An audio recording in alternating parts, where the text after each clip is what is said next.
नमस्कार। कहानी सागर में आपका हार्दिक स्वागत है।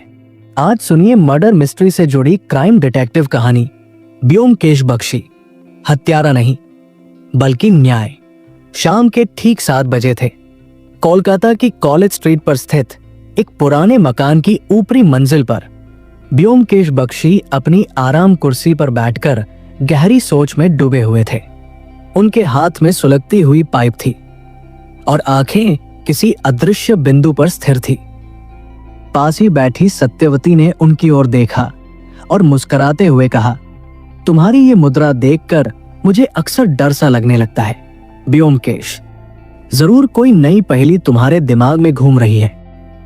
ब्योमकेश ने हल्की सी मुस्कान दी पर कुछ कहा नहीं। तभी दरवाजे पर दस्तक हुई। देखो तो कौन है, ब्योमकेश ने कहा। सत्यवती ने दरवाजा खोला तो सामने एक अधेड़ उम्र का पुरुष खड़ा था। उसके चेहरे पर चिंता की गहरी लकीरें साफ नजर आ रही थी। क्या आप ही ब्योमकेश बख्शी हैं? उसने धीमे स्वर में पूछा। हाँ, आइए, अंदर आइए, ब्योमकेश ने शांत स्वर में कहा। वो आदमी अंदर आया और सामने पड़ी कुर्सी पर बैठते ही बोला, मेरा नाम श्रद्धा चरण बोस है। मैं एक व्यापारी हूं। परसों रात मेरे भाई की हत्या हो गई। पुलिस इसे महज एक लूटपाट का मामला मान रही है, लेकिन मुझे यकीन है ये केवल लूट नहीं थी। ये एक पूर्व नियोजित साजिश थी, बहुत सोच समझ कर रची गई चाल। ब्योमकेश ने पाइप एक तरफ रखा और रुचि से पूछा, आपको ऐसा क्यों लगता है? क्योंकि मेरे भाई की कोई दुश्मनी नहीं थी और अजीब बात यह है कि हत्यारे ने कुछ भी नहीं चुराया। उनका कीमती सामान ज्यों का त्यों पड़ा था। ब्योमकेश कुछ देर चुप रहे, फिर बोले, यह काफी दिलचस्प मामला है। हत्या का समय रात के करीब 12 बजे। शरीर पर घाव के निशान। गर्दन पर तेज धार वाले हथियार से वार किया गया था। ब्योमकेश ने सत्यवती की ओर देखा, फिर बोले, श्रद्धा बाबू, क्या मैं आपके भाई के घर का दौरा कर सकता हूं? जरूर, अभी चलेंगे, श्रद्धा बाबू ने जवाब दिया। ब्योमकेश मुस्कुराए। हाँ, जितनी जल्दी हो सके उतना अच्छा। सत्यवती, मैं देर से लौटूंगा। सत्यवती ने सिर हिलाया, मानो वो इस बात की आदी हो। ब्योमकेश ने अपना कोट उठाया और श्रद्धा चरण के साथ बाहर निकल गए। कोलकाता की गलियां हल्की बारिश से भीग रही थी, लेकिन ब्योमकेश की आंखों में एक अलग चमक थी, एक नए रहस्य की झलक। श्रद्धा चरण बोस के भाई का घर उत्तरी कोलकाता की एक पुरानी हवेली था। बाहर से देखकर कोई अंदाजा नहीं लगा सकता था कि यहाँ एक हत्या हुई है। हल्की बारिश अब भी हो रही थी और सड़क पर गैस लैंप की मध्यम रोशनी टिमटिमा रही थी। जैसे ही ब्योमकेश और श्रद्धा चरण अंदर दाखिल हुए, हवेली की भारी लकड़ी की सीढ़ियां चरमराईं। एक बूढ़ा नौकर दरवाजे पर खड़ा था, जिसका चेहरा भय और चिंता से भरा हुआ था। साहब, पुलिस तो आकर चली गई, लेकिन हमें अब भी डर लगता है, उसने कांपती आवाज में कहा। ब्योमकेश ने एक नजर घुमाई। घर के अंदरूनी हिस्से में पुरानी लकड़ी की अलमारियां, भारी पर्दे और पीतल के झाड़ फानूस थे। हत्या वाला कमरा ऊपर की मंजिल पर था। मुझे उस कमरे में ले चलिए, ब्योमकेश ने कहा। श्रद्धा चरण और नौकर उन्हें ऊपर ले गए। कमरा बड़ा था, लेकिन अब उसमें एक अजीब सूनापन था। खिड़की आधी खुली थी और हवा से पर्दे हिल रहे थे। पलंग के पास एक छोटी सी मेज थी, जिस पर अब भी आधा बुझा हुआ दिया रखा था। हत्या यही हुई थी? ब्योमकेश ने पूछा। हाँ, श्रद्धा चरण बोले। पुलिस ने कहा कि हत्यारा शायद खिड़की से आया होगा, लेकिन मुझे यकीन नहीं है। ब्योमकेश ने पलंग के पास घुटनों के बल बैठकर फर्श को ध्यान से देखा। फिर वो धीरे धीरे उठे और दीवार पर लगे एक पुराने पेंटिंग के फ्रेम को छू कर देखा। क्या आपके भाई को संगीत का शौक था? ब्योमकेश ने अचानक पूछा। श्रद्धा चरण चौंके। हाँ, लेकिन इसका क्या मतलब? ब्योमकेश ने पेंटिंग के पीछे से एक छोटी सी चीज निकाली, वायलिन की एक टूटी हुई तार। ये देखिए, उन्होंने कहा। ये सिर्फ एक साधारण तार नहीं है, ये टूटी हुई है और इसमें खून के हल्के धब्बे हैं। श्रद्धा चरण का चेहरा सफेद पड़ गया। लेकिन ये यहां कैसे आई? ब्योमकेश ने गहरी सांस ली। शायद आपके भाई ने मरने से पहले हत्यारे के साथ संघर्ष किया था। क्या आपके घर में कोई वायलिन बजाने वाला था? श्रद्धा चरण ने सिर हिलाया। नहीं, मेरे भाई संगीत प्रेमी थे, लेकिन खुद वायलिन नहीं बजाते थे। ब्योमकेश ने कमरे के चारों ओर एक आखिरी नजर डाली, फिर बोले, मुझे लगता है ये मामला उतना सीधा नहीं जितना पुलिस मान रही है। हत्या की वजह शायद किसी पुराने राज से जुड़ी है। श्रद्धा चरण घबराए हुए थे। तो अब क्या करेंगे? ब्योमकेश ने मुस्कुराकर कहा, अब हमें उस व्यक्ति को खोजना होगा जो इस घर में वायलिन लेकर आया था, और हो सकता है कि वही व्यक्ति असली हत्यारा हो।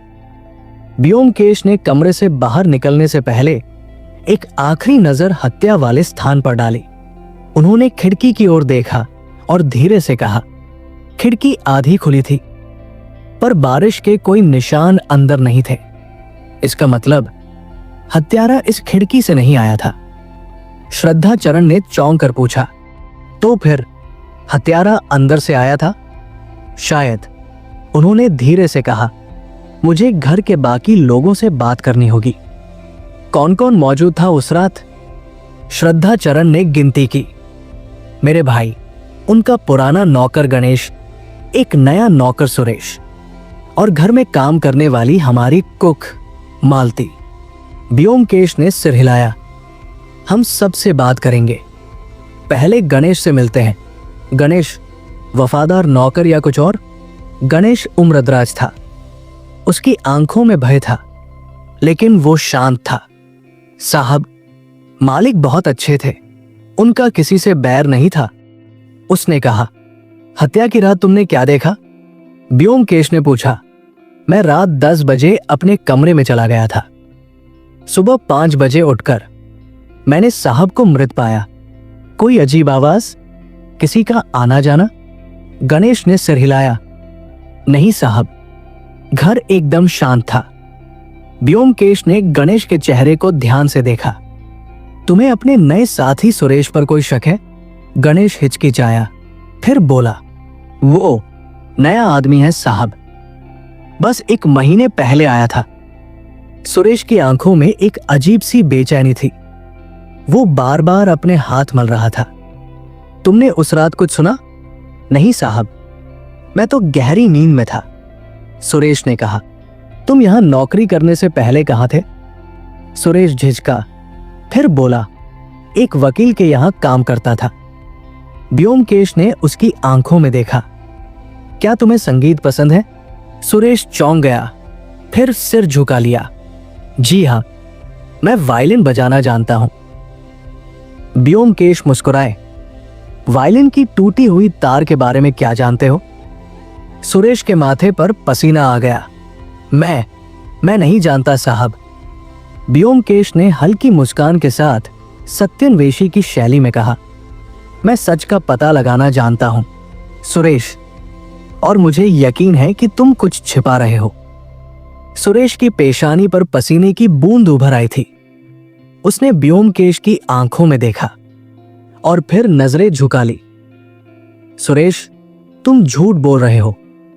ब्योमकेश ने सधे हुए स्वर में कहा, तुम्हें इस वायलिन की टूटी हुई तार के बारे में जरूर कुछ पता है। सच बताओ, वरना मामला और उलझ जाएगा।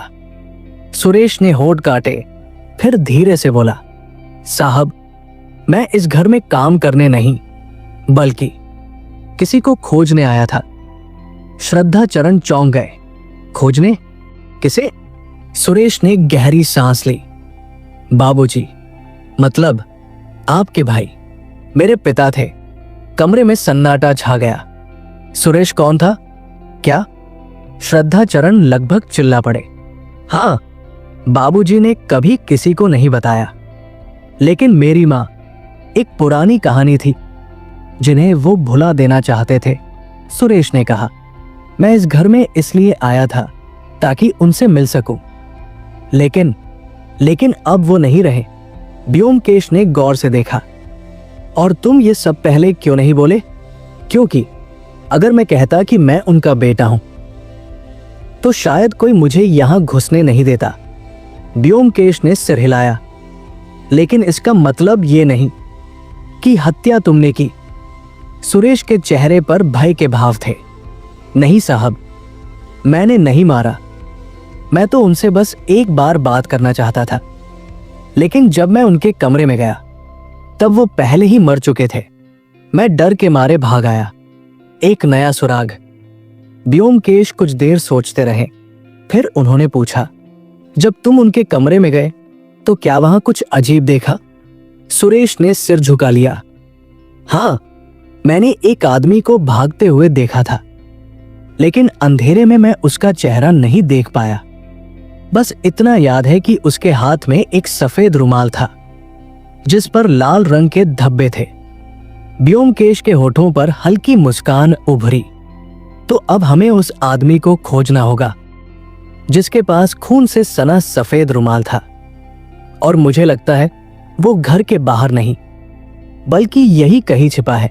सुरेश की बात सुनकर व्योमकेश कुछ देर चुप रहे। कमरे में सिर्फ घड़ी की धीमी टिक टिक गूंज रही थी। फिर उन्होंने धीरे से कहा, सुरेश, तुमने उस आदमी को भागते हुए देखा था। किस दिशा में? सुरेश ने सिर झुकाकर कहा, जी, जब मैं बाबूजी के कमरे से बाहर आया तो मैंने देखा कि वो आदमी सीढ़ियों की तरफ भाग रहा था। व्योमकेश ने श्रद्धाचरण की ओर देखा। घर में सीढ़ियों से बाहर जाने का एक ही रास्ता है, या कोई और भी है? नहीं, बाहर जाने का बस एक ही रास्ता है, श्रद्धाचरण ने कहा। तो फिर उस आदमी को किसी ने बाहर जाते हुए क्यों नहीं देखा? व्योमकेश की आंखों में चमक थी। क्या हत्यारा अब भी घर में है? उन्होंने नौकर गणेश को बुलाया। गणेश, हत्या के बाद किसी अजनबी को घर से निकलते देखा था? गणेश ने सिर हिलाया। नहीं साहब, मैंने तो किसी को आते जाते नहीं देखा।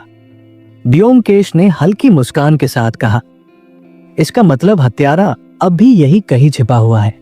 श्रद्धाचरण ने घबराकर इधर उधर देखा, लेकिन कहा, एक छिपी हुई जगह।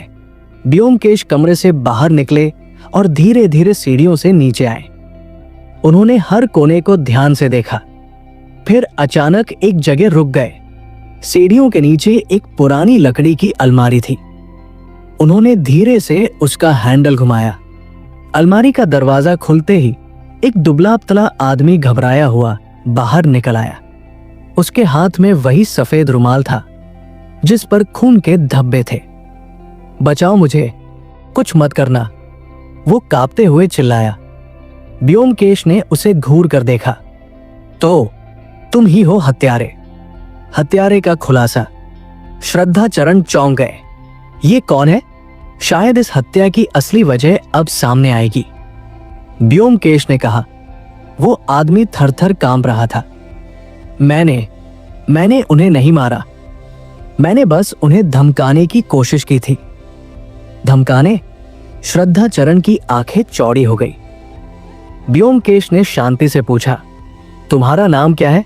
रमेश, उसने कांपती आवाज में कहा। और तुम मृतक के पास क्यों आए थे? रमेश ने घबरा कर कहा, मैं उनसे पैसे लेने आया था, लेकिन जब मैं वहां पहुंचा तो वे पहले ही मर चुके थे। मुझे लगा कि अगर मैं पकड़ा गया तो पुलिस मुझे ही हत्यारा समझ लेगी, इसलिए मैं छिप गया।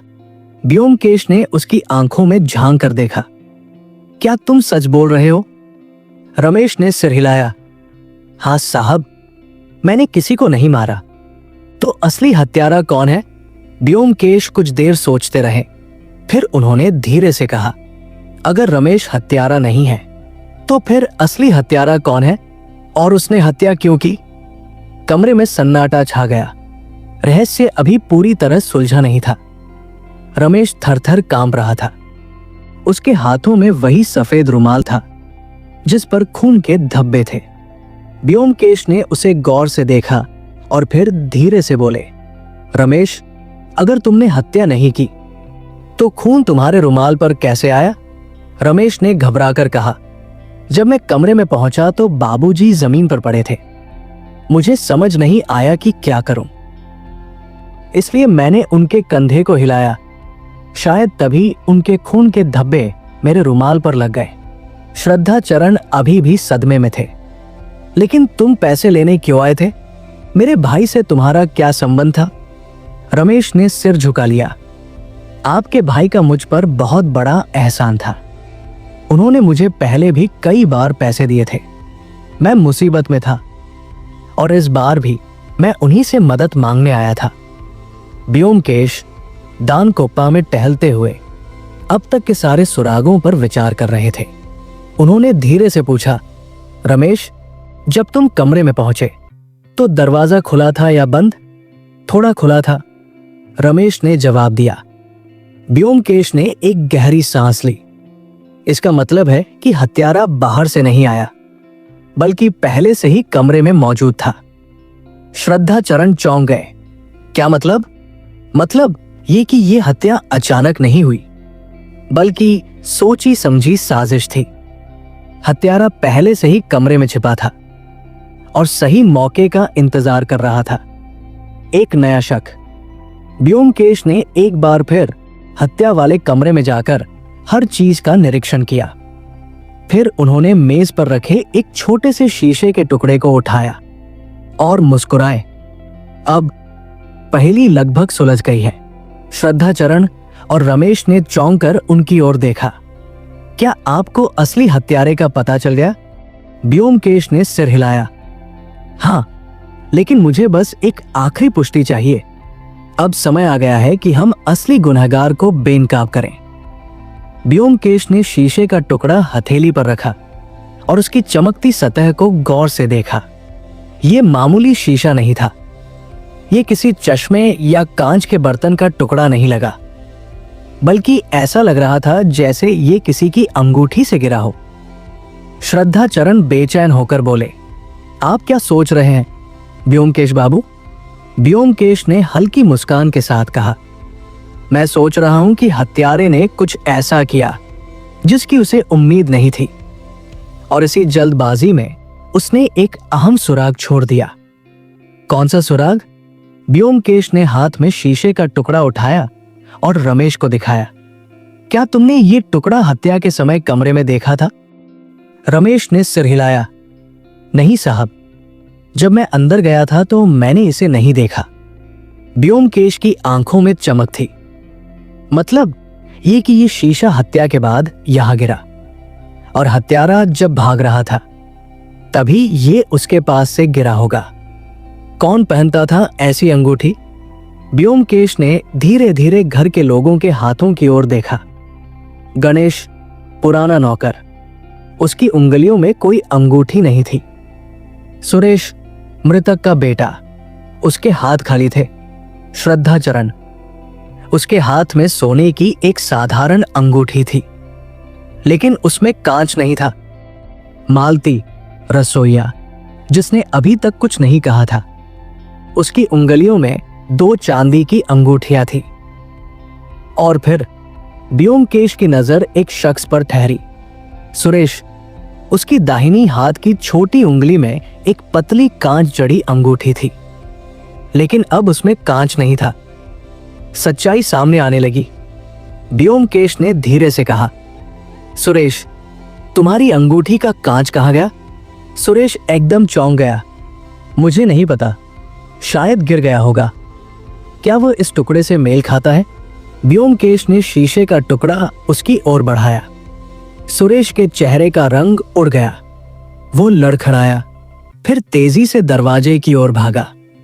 लेकिन इससे पहले कि वो बाहर निकल पाता, ब्योमकेश ने उसका हाथ पकड़ लिया। खेल खत्म। सुरेश, तुम ही असली हत्यारे हो। हत्या की असली वजह। श्रद्धा चरण अवाक रह गए। लेकिन सुरेश तो मेरे भाई का बेटा था। उसने उन्हें क्यों मारा? सुरेश ने सिर झुका लिया। अब उसके चेहरे पर घबराहट की जगह गुस्सा था।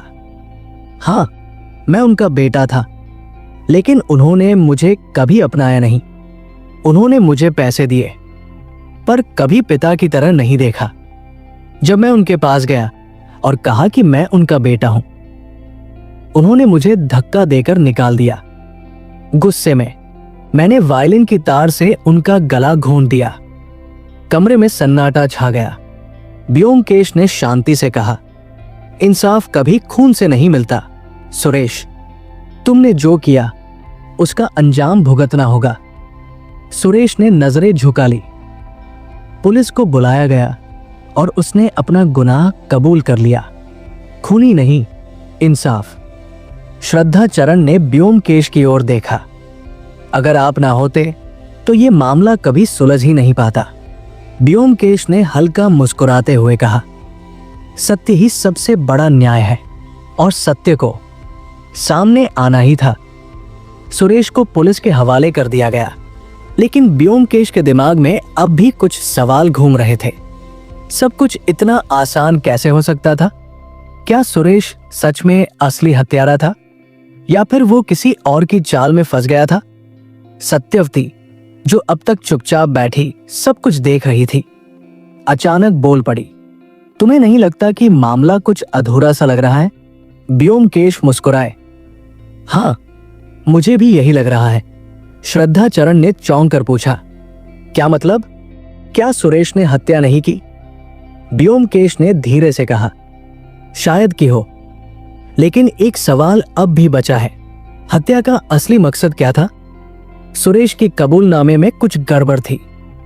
सुरेश ने कबूला कि उसने गुस्से में आकर हत्या कर दी थी, लेकिन हत्या तार से की गई थी।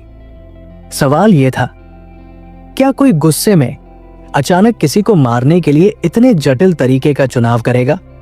अगर यह हत्या पहले से सोची समझी नहीं थी, तो वायलिन की तार उसके पास कहां से आई? ब्योमकेश ने रमेश की ओर देखा।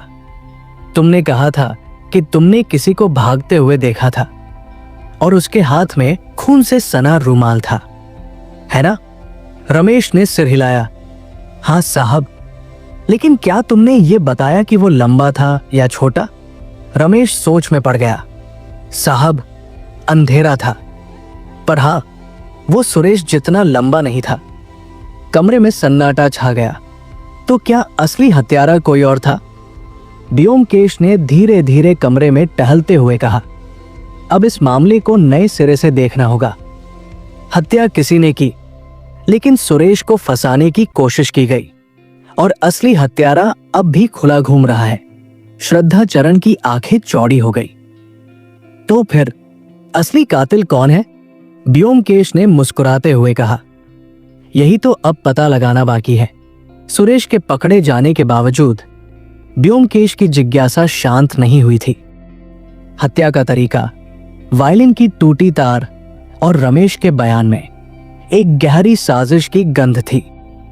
हत्या से पहले की आखिरी मुलाकात। ब्योमकेश ने श्रद्धा चरण से पूछा, हत्या की रात क्या किसी ने मृतक से मुलाकात की थी? श्रद्धा चरण ने सिर हिलाया। हाँ, उनके पुराने मित्र डॉक्टर बसु उनसे मिलने आए थे। डॉक्टर बसु? ब्योमकेश की आंखें सिकुड़ गई। हाँ, वो अक्सर आते थे, लेकिन उस दिन मुलाकात लंबी चली। क्या उन्होंने देर रात तक यहां रुकने की बात कही थी? नहीं, उन्होंने कहा था कि वो जल्दी निकलेंगे, लेकिन नौकर गणेश ने बताया कि वो काफी देर तक यही थे। डॉक्टर बसु पर शक गहराता है। ब्योमकेश तुरंत नौकर गणेश के पास पहुंचे। गणेश, तुमने डॉक्टर बसु को जाते हुए देखा था? गणेश ने सिर हिलाया। नहीं बाबू, जब मैंने आखिरी बार देखा था तो वो साहब के कमरे में ही थे। उसके बाद क्या हुआ मैं नहीं जानता। ब्योमकेश मुस्कुराए। तो क्या यह मुमकिन है कि डॉक्टर बसु ही हत्यारे हों? श्रद्धा चरण ने घबराकर कहा, लेकिन वो तो मेरे भाई के घनिष्ठ मित्र थे। उनके पास हत्या करने की कोई वजह नहीं थी। अगर वजह नहीं थी तो सुरेश को फंसाने की जरूरत क्यों पड़ी? वायलिन की तार और हत्या का असली मकसद। अब सवाल यह था कि डॉक्टर बसु ने हत्या क्यों की? ब्योमकेश ने धीरे धीरे कहा, इस हत्या का मकसद सिर्फ गुस्सा नहीं था, बल्कि इसके पीछे कोई बड़ी साजिश छिपी है। और मैं यकीन से कह सकता हूं कि इसमें सिर्फ एक नहीं, बल्कि दो लोग शामिल थे। श्रद्धा चरण और सत्यवती दोनों चौंक गए। तो फिर दूसरा कौन हो सकता है? ब्योमकेश की आंखों में चमक थी। हमें डॉक्टर बसु से मिलना होगा। अब यह मामला जल्द ही सुलझने वाला है। ब्योमकेश और श्रद्धा चरण सीधे डॉक्टर बसु के घर पहुंचे। वो एक प्रतिष्ठित चिकित्सक थे और मृतक के पुराने मित्र भी। लेकिन ब्योमकेश को यकीन था कि इस मामले की असली गुत्थी उनकी ही तरफ इशारा कर रही थी। डॉक्टर बसु ने दरवाजा खोला और दोनों को देखकर चौंक गए। अरे श्रद्धा चरण बाबू, इतनी रात गए, सब ठीक तो है? ब्योमकेश ने सीधे सवाल किया। डॉक्टर बसु, क्या हम अंदर आ सकते हैं? उन्होंने झिझकते हुए दरवाजा खोला। बैठक में बैठते ही ब्योमकेश ने कहा, हम हत्या के सिलसिले में कुछ सवाल पूछने आए हैं। आपने आखिरी बार मृतक से कब मुलाकात की थी? डॉक्टर बसु ने गंभीरता से कहा, हत्या की रात ही। हम पुरानी यादें ताजा कर रहे थे। और क्या आप देर तक वहां रुके थे? नहीं, मैं जल्दी निकल गया था। ब्योमकेश मुस्कुराए। लेकिन नौकर गणेश कहता है कि आपने देर रात तक उनके कमरे में समय बिताया था। डॉक्टर बसु के माथे पर पसीना आ गया। देखिए, मैं आपसे झूठ नहीं बोलना चाहता। दरअसल मैं वहां था। लेकिन क्या? डॉक्टर बसु, हत्या की साजिश का पर्दाफाश। डॉक्टर बसु ने गहरी सांस ली और धीमी आवाज में कहा, मुझे नहीं पता कि सच कहने से मुझे फंसाया जाएगा या नहीं, लेकिन मैं बताता हूं। श्रद्धा चरण बेचैनी से उनकी बात सुन रहे थे। मुझे अपने दोस्त पर शक था कि वो किसी बड़े रहस्य को छिपा रहा था। जब मैंने उससे पूछा तो उसने टाल दिया। मैं कुछ देर वहां रुका, लेकिन फिर चला गया। ब्योमकेश ने उनकी आंखों में झांकते हुए कहा, लेकिन आप ही आखिरी व्यक्ति थे जो उनसे मिले थे। डॉक्टर बसु कुछ कहने ही वाले थे कि अचानक दरवाजे के पीछे एक परछाई दिखी। ब्योमकेश ने झटके से कहा, कौन है वहां? दरवाजा खुला और एक औरत अंदर आई। मालती, मृतक के घर की रसोइया। एक और नया मोड़। मालती का चेहरा घबराया हुआ था। साहब, मुझे बचा लीजिए, मुझे सच्चाई पता है। ब्योमकेश ने गहरी सांस लेते हुए कहा, तो बताओ, असली हत्यारा कौन है? मालती की आंखों में डर था। हत्या डॉक्टर बसु ने नहीं की। असली हत्यारा कोई और है और वह मुझे मारने वाला है। कमरे में सन्नाटा छा गया। मालती कांप रही थी। उसकी आंखों में खौफ था और वो बार बार दरवाजे की तरफ देख रही थी, मानो कोई उसका पीछा कर रहा हो। ब्योमकेश ने शांत स्वर में कहा, मालती, घबराओ मत, यहां तुम सुरक्षित हो, बस हमें सच बताओ। मालती ने इधर उधर देखा और फिर धीरे से बोली, साहब, मैं उस रात किचन में थी। रात के लगभग 11:30 बजे मैंने किसी को दबे पांव अंदर जाते देखा था। श्रद्धा चरण और डॉक्टर बसु दोनों चौंक गए। कौन था वो? उन्होंने पूछा। मालती ने कांपते हुए कहा, मैं पूरा चेहरा तो नहीं देख पाई, लेकिन वो आदमी लंबा था और उसने सफेद दस्ताने पहने हुए थे, सुराग की नई कड़ी। ब्योमकेश ने तुरंत पूछा, क्या तुमने उसकी कोई और पहचान देखी? मालती ने सिर हिलाया। बस इतना याद है कि वो तेजी से अंदर गया और कुछ देर बाद वहां से भागा। जब मैंने कमरे के अंदर झांका तो बाबूजी जमीन पर पड़े थे। मुझे कुछ समझ नहीं आया, इसलिए मैं डर के मारे भाग गई। डॉक्टर बसु गहरी सोच में पड़ गए। लेकिन सुरेश ने तो कहा था कि उसने हत्या की है। ब्योमकेश मुस्कुराए। यही तो असली खेल है डॉक्टर बसु। किसी ने सुरेश को फंसाने की पूरी साजिश रची थी। डर के पीछे की वजह श्रद्धा चरण ने गंभीर स्वर में कहा, मालती, अगर तुमने पहले ही सब कुछ देखा था तो अब तक चुप क्यों थी? मालती की आंखों में आंसू आ गए। साहब, उस आदमी ने मुझे देख लिया था। उसने मुझे धमकी दी थी कि अगर मैंने किसी से कुछ कहा तो वो मुझे भी मार देगा। कमरे में सन्नाटा छा गया। तो असली हत्यारा अब भी आजाद घूम रहा है, ब्योमकेश ने धीरे से कहा। असली हत्यारे के करीब। अब यह साफ हो चुका था कि हत्या सुरेश ने नहीं की थी, बल्कि उसे फंसाने की साजिश की गई थी। असली हत्यारा लंबा था, सफेद दस्ताने पहने था और शायद वो पहले से ही घर के भीतर छुपा हुआ था। ब्योमकेश ने गहरी सांस लेते हुए कहा, अब बस एक आखिरी सुराग चाहिए और हमें असली हथियार तक पहुंचने से कोई नहीं रोक सकता। श्रद्धा चरण ने चिंतित होकर पूछा, लेकिन वो सुराग क्या है? ब्योमकेश मुस्कुराए। हत्या का असली मकसद। ब्योमकेश ने धीरे से अपनी आंखें बंद की, जैसे वो दिमाग में एक एक सुराग को जोड़ रहे हों। मामला जितना उलझा हुआ लग रहा था, उतना था नहीं। उन्होंने धीरे से कहा, इस हत्या का असली मकसद अब तक हमसे छुपा हुआ है। सवाल ये नहीं कि हत्या कैसे हुई, बल्कि ये है कि क्यों हुई। श्रद्धा चरण ने चिंतित स्वर में पूछा, तो आप क्या सोच रहे हैं ब्योमकेश बाबू? ब्योमकेश ने मालती की ओर देखा। मालती, तुम्हें हत्यारे ने धमकी दी थी, है ना? क्या तुम्हें लगता है कि वो तुम्हें अब भी नुकसान पहुंचा सकता है? मालती घबरा कर बोली, हाँ साहब, वो बहुत खतरनाक है। तो क्या तुम अभी मानती हो कि वो कोई बाहरी आदमी था? मालती चुप रही। घर के अंदर ही था हथियार।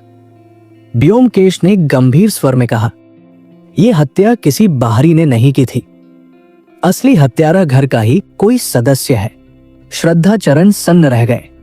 क्या? लेकिन घर में तो बस मैं, सुरेश और नौकर थे, और डॉक्टर बसु भी थे। ब्योमकेश ने जोड़ा। डॉक्टर बसु? श्रद्धा चक्के रह गए। मुझ पर शक कर रहे हैं? ब्योमकेश मुस्कुराए। नहीं, मैं आप पर शक नहीं कर रहा, लेकिन हत्या के पीछे कौन था, ये अब साफ होता जा रहा है। हत्या का असली मकसद, वसीयत। ब्योमकेश ने धीरे से कहा, क्या आपको पता है कि मृतक ने हाल ही में अपनी वसीयत बदली थी? श्रद्धा चरण चौंक गए। नहीं, क्या उन्होंने वाकई ऐसा किया था? हाँ, और इस बार उन्होंने अपनी संपत्ति का एक बड़ा हिस्सा किसी और के नाम किया था। आखिरी सुराग। अब सवाल यह था कि वसीयत में आखिर किसका नाम था? क्या असली हत्यारा कोई ऐसा था जिसे अपनी संपत्ति खोने का डर था? ब्योमकेश ने धीरे से कहा, अब हमें उस वसीयत को खोजना होगा। उसमें ही हत्या की असली वजह छिपी है। ब्योमकेश ने फिर अपनी आंखें बंद की, जैसे वो दिमाग में एक एक सुराग जोड़ रहे हों। मामला जितना उलझा हुआ लग रहा था, उतना था नहीं। उन्होंने धीरे से कहा, इस हत्या का असली मकसद अब तक हमसे छुपा हुआ है। सवाल ये नहीं कि हत्या कैसे हुई, बल्कि ये है कि क्यों हुई। श्रद्धा चरण ने चिंतित स्वर में पूछा, तो आप क्या सोच रहे हैं ब्योमकेश बाबू? ब्योमकेश ने मालती की ओर देखा। मालती, तुम्हें हत्यारे ने धमकी दी थी, है ना? क्या तुम्हें लगता है कि वो तुम्हें अब भी नुकसान पहुंचा सकता है? मालती घबरा कर बोली, हाँ साहब, वो बहुत खतरनाक है। तो क्या तुम अभी मानती हो कि वो कोई बाहरी आदमी था? मालती चुप रही। घर के अंदर ही था हत्यारा। ब्योमकेश ने गंभीर स्वर में कहा, यह हत्या किसी बाहरी ने नहीं की थी। असली हत्यारा घर का ही कोई सदस्य है। श्रद्धा चरण सन्न रह गए। क्या? लेकिन घर में तो बस मैं, सुरेश और नौकर थे, और डॉक्टर बसु भी थे। ब्योमकेश ने जोड़ा। डॉक्टर बसु? बहुत चक्के रह गए। मुझ पर शक कर रहे हैं आप? ब्योमकेश मुस्कुराए। नहीं, मैं आप पर शक नहीं कर रहा, लेकिन हत्या के पीछे कौन था, ये अब साफ होता जा रहा है। हत्या का असली मकसद, वसीयत। ब्योमकेश ने धीरे से कहा, क्या आपको पता है कि मृतक ने हाल ही में अपनी वसीयत बदली थी? श्रद्धा चरण चौंक गए। नहीं, क्या उन्होंने वाकई ऐसा किया था? हाँ, और इस बार उन्होंने अपनी संपत्ति का एक बड़ा हिस्सा किसी और के नाम किया था। आखिरी सुराग। अब सवाल यह था कि वसीयत में आखिर किसका नाम था?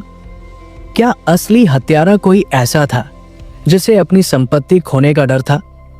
ब्योमकेश ने धीरे से कहा, अब हमें उस वसीयत को खोजना होगा।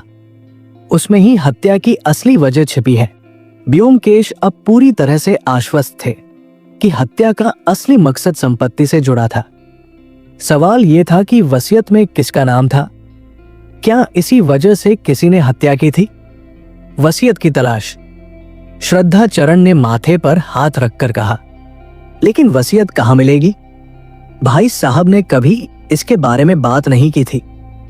डॉक्टर बसु कुछ सोचकर बोले, अगर वसीयत बदली गई थी तो इसे कहीं सुरक्षित रखा गया होगा, शायद उनके कमरे में। ब्योमकेश ने तुरंत कहा, हमें उनके कमरे की तलाशी लेनी होगी। सुराग। डान कोप्पा एक पुरानी किताब पर गया। ब्योमकेश, ये किताब जरा अलग लग रही है। ब्योमकेश ने किताब उठाई और उसके पन्ने पलटे। अचानक बीच के पन्नों में एक लिफाफा निकला। श्रद्धा चरण ने चौंक कर कहा, ये क्या है? ब्योमकेश ने धीरे से लिफाफा खोला। ये वसीयत थी। वसीयत में किसका नाम था?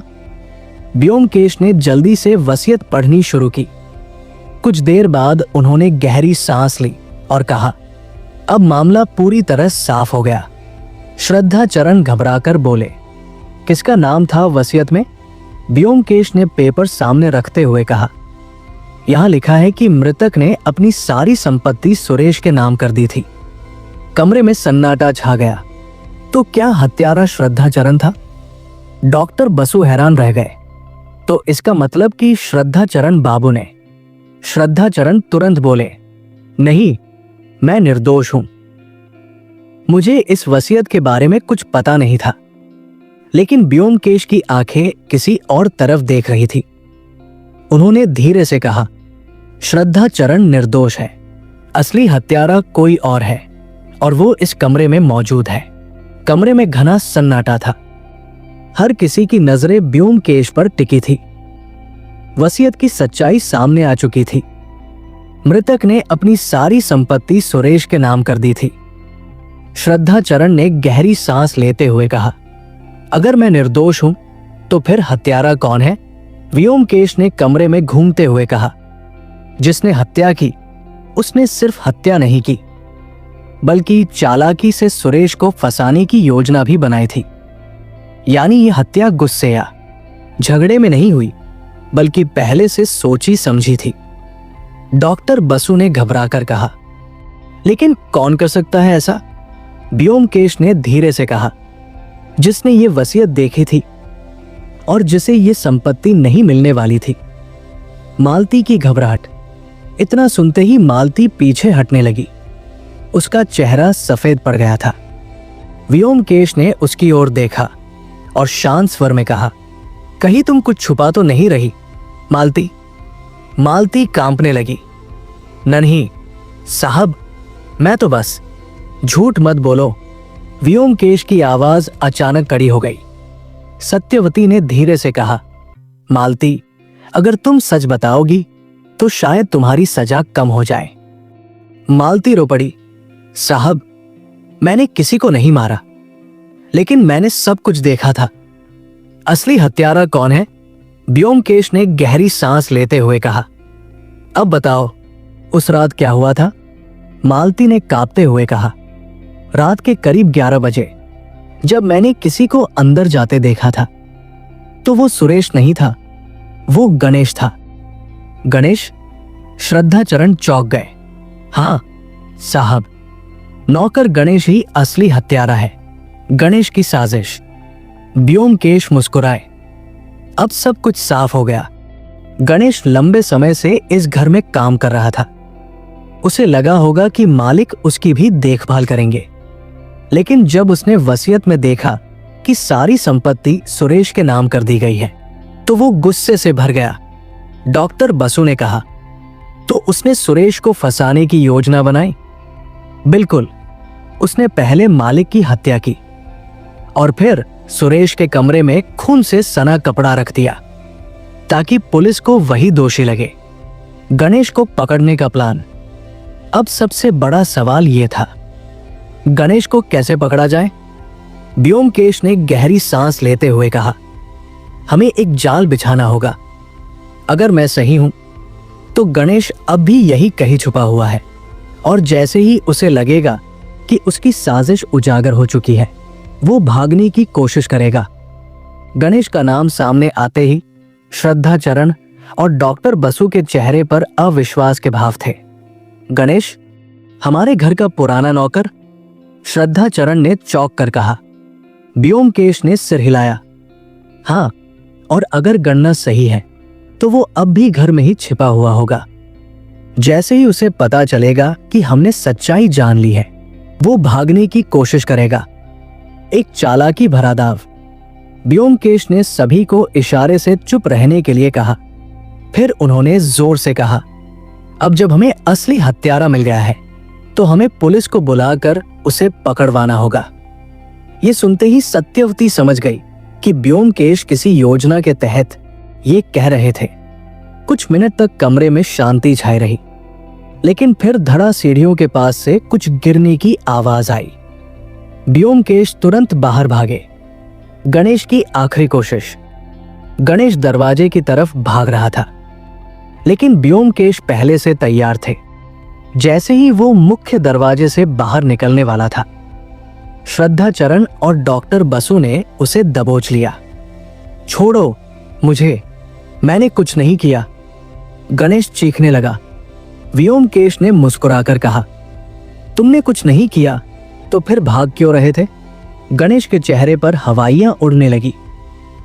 वो कुछ कहने ही वाला था कि व्योमकेश ने अपनी जेब से एक खून से सना रुमाल निकाला। ये तुम्हारा है ना? गणेश अब पूरी तरह बेजुबान हो गया। सच सामने आया। कुछ देर की चुप्पी के बाद गणेश टूट गया। वो घुटनों के बल गिर पड़ा और रोने लगा। हाँ, मैंने ही हत्या की थी। डॉक्टर बसु और श्रद्धा चरण अवाक रह गए। गणेश ने रोते हुए कहा, मालिक ने कहा था कि वे मरने के बाद मुझे कुछ पैसे देंगे, लेकिन जब मैंने वसीयत देखी तो उसमें मेरा नाम नहीं था। सब कुछ उस नालायक सुरेश के नाम कर दिया गया था। मुझे लगा कि अगर सुरेश ही नहीं रहेगा तो मालिक फिर से वसीयत बदल देंगे। व्योमकेश ने सिर हिलाया। लेकिन तुम ये भूल गए कि हत्या के बाद पुलिस छानबीन जरूर करेगी, और जब कोई अपराधी चालाकी से सुराग मिटाने की कोशिश करता है तो वो और भी ज्यादा सुराग छोड़ जाता है। न्याय हुआ। कुछ देर बाद पुलिस आ गई और गणेश को गिरफ्तार कर लिया गया। श्रद्धा चरण ने व्योमकेश से कहा, आपने एक बार फिर साबित कर दिया कि सच्चाई को कोई नहीं छुपा सकता। व्योमकेश मुस्कुराए। यही तो मेरा काम है श्रद्धा चरण बाबू। अपराधी चाहे जितना भी चालाक हो, न्याय से बच नहीं सकता। गणेश की गिरफ्तारी के बाद माहौल कुछ शांत हुआ, लेकिन व्योमकेश के दिमाग में अब भी कुछ सवाल घूम रहे थे। मामला हल हो चुका था, अपराधी पकड़ा जा चुका था, लेकिन कुछ बातें अब भी अधूरी लग रही थी। सत्यवती ने धीरे से पूछा, अब तो मामला खत्म हो गया ना? व्योमकेश ने सिर हिलाया। नहीं, अभी भी एक गुत्थी सुलझनी बाकी है। क्या गणेश अकेला था? डॉक्टर बसु ने चौंक कर पूछा। आपका मतलब है कि इस साजिश में कोई और भी शामिल था? व्योमकेश ने धीरे से कहा। गणेश नौकर था। उसने मालिक की वसीयत चुपचाप पढ़ ली, लेकिन क्या यह संभव है कि वो इतना बड़ा कदम अकेले उठा सके? श्रद्धा चरण चुप थे। गणेश का रहस्यमय इशारा। गणेश को गिरफ्तार करने से पहले उसने एक अजीब बात कही थी, मैं अकेला नहीं था। लेकिन जब पुलिस ने उससे आगे पूछा तो उसने कुछ नहीं बताया। रात का छुपा हुआ गवाह। व्योमकेश ने मालती की ओर देखा।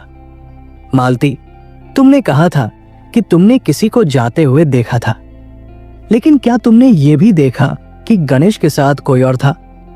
मालती ने घबराकर कहा, नहीं साहब, मैंने बस उसे ही देखा था।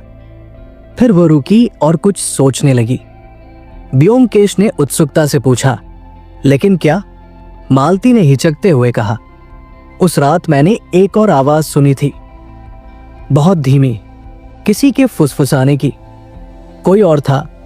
अब व्योमकेश के चेहरे पर गंभीरता आ गई। गणेश सिर्फ एक मोहरा था, लेकिन असली खेल किसी और ने खेला था। अब सवाल यह था, क्या असली हत्यारा अब भी आजाद घूम रहा था? गणेश जेल में था, लेकिन उसकी आखिरी बात ब्योमकेश को परेशान कर रही थी। मैं अकेला नहीं था। गणेश की चुप्पी। ब्योमकेश ने सोचा, अगर गणेश किसी और के इशारे पर काम कर रहा था तो वो अब नाम क्यों नहीं बता रहा? क्या वो डर रहा था, या फिर किसी ने उसे चुप रहने के लिए मजबूर किया था? श्रद्धा चरण ने चिंतित स्वर में पूछा, ब्योमकेश बाबू, आप क्या सोच रहे हैं? ब्योमकेश ने कहा, गणेश सिर्फ एक मोहरा था, असली मास्टरमाइंड अभी भी आजाद है। रात का गुप्त संदेश। सत्यवती ने धीरे से कहा, अगर गणेश के पीछे कोई और था तो हमें यह पता लगाना होगा कि वो कौन था। मालती ने हिचकिचाते हुए कहा, साहब, मुझे एक और बात याद आई है। ब्योमकेश ने तुरंत उसकी ओर देखा। क्या? मालती ने कहा, हत्या वाली रात जब मैंने सीढ़ियों पर किसी को देखा था, तब मैंने दरवाजे के पास एक कागज का टुकड़ा गिरते हुए देखा था। मैं डर गई थी, इसलिए उसे उठाने की हिम्मत नहीं हुई। वो कागज कहाँ गिरा था? मालती ने इशारा किया। ब्योमकेश झुका और जमीन पर खोजबीन करने लगा। कुछ ही देर में उसे एक कोने में दबा हुआ एक पुराना मुड़ा तुड़ा कागज मिल गया। गुप्त कोड। ब्योमकेश ने कागज खोला। उसमें कुछ अजीब से संकेत और अक्षर लिखे थे। एस्टर ग्यारफ्रांट मीरात। दरवाजे के पीछे, सावधान। डॉक्टर बसु ने चौंक कर कहा, यह तो कोई गुप्त संदेश लगता है। ब्योमकेश मुस्कुराए। और यह संदेश उस रात किसी को दिया गया था, लेकिन किसे? अब मामला और भी गहरा हो चुका था। दोस्तों, इस कहानी का पहला भाग यहीं समाप्त होता है। इसका दूसरा भाग हम जल्द लेकर आएंगे। अगर आपको हमारी कहानी पसंद आई हो तो वीडियो को लाइक करना न भूलें। अगर ये कहानी आपके दिल को छू गई हो तो इसे सब्सक्राइब करें और अपने दोस्तों व परिवार के साथ शेयर करें। धन्यवाद।